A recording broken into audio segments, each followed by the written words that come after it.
Recorded Books and RB Digital present Born to Run by Mercedes Lackey and Larry Dixon. Narrated by Brian Wiggins. Mustang Sally. "Excuse me?" said a low, sexy female voice. Tanem jumped in startlement and turned to face the barn door, and froze as he saw who was standing there. His mind lodged on a single thought, unable to get past it. It's her, it's her, it's her. And it was, the woman who had haunted and hunted him through his dreams for years. The woman he'd dreamed of this morning. Her. And she stood there, calmly taking in his look of utter shock. There was absolutely no doubt of it. She matched his dreams in every detail.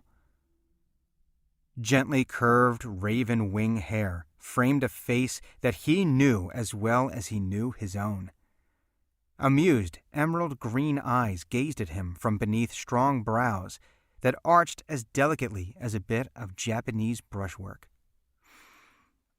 "Excuse me," she said again in that throaty contralto.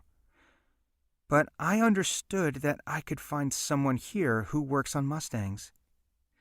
He looked past her and spotted her black Mustang standing in the mist of the tall grass outside the barn door. "Not for a long time," he said dazedly. "Ah," she replied. Then her eyes widened as she looked past his shoulder, and she stepped back in alarm. Fear lanced him. He whirled to look. There was nothing there. He turned back, and she was already gone. And so was her car. Only then did his mind click back into gear, as he sprinted to stood where the car had been. There was the imprint of 4 tires in the grass, but no track marks leading up to them. There was no sign that the car had actually been driven through the grass to reach that spot. And there had been no sound of a motor. She was haunting him still, it would seem.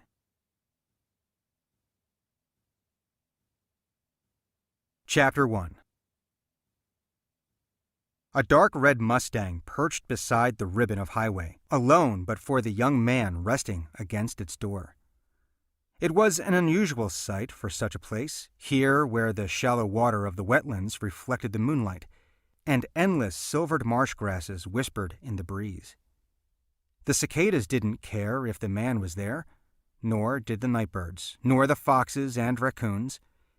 They were used to the comings and goings of men in their loud machines, and would avoid them. There would seem to be no reason for him to be stopped here. No smoke or steam poured from beneath the nostriled hood. No line of shredded rubber marked a newly departed tire. A highway patrol officer would have been very interested, if there had been one anywhere within 20 miles. And that, too, was unusual. This close to Savannah, there should be police cruising this stretch of road. "One of these nights," griped Tanem to no one in particular, "I'll have a normal drive with nothing chasing me, pestering me, shooting at me. No breakdowns, no detours, no country western music, no problems. Peace, quiet, and the road. No place to go, no one to save, no butts to cover except my own." Tanem pulled himself up onto his old Mach 1, faded black jeans shushing over the hood. Its cooling engine ticked, radiator gurgling softly as it relaxed from its work. The warm old American sheet metal satined smooth and familiar. He ran a hand through his long brown hair, catching fingers in his uncountable ratty knots of curls, and snorted in cynical amusement. To keep listening to this audiobook, I've left you a link in the description so you can do it, at no cost thanks to Audible's 30-day free trial.